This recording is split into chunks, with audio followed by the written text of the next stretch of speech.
বিসমিল্লাহির রহমানির রহিম।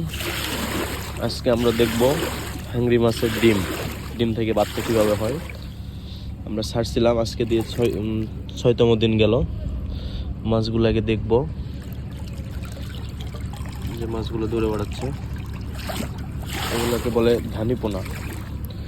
ডিম থেকে বের হওয়ার পর এগুলোর নাম হচ্ছে ধানিপোনা। মাছগুলো খুব চালাক।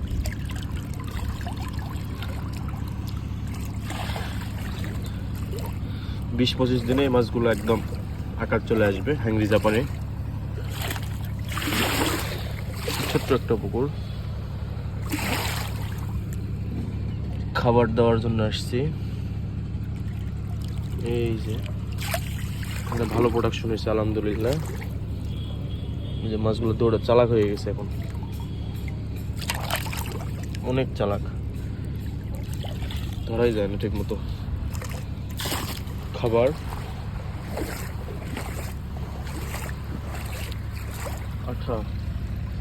আটা আর হলুদ ভিজায় রাখছিলাম, এগুলো দিব।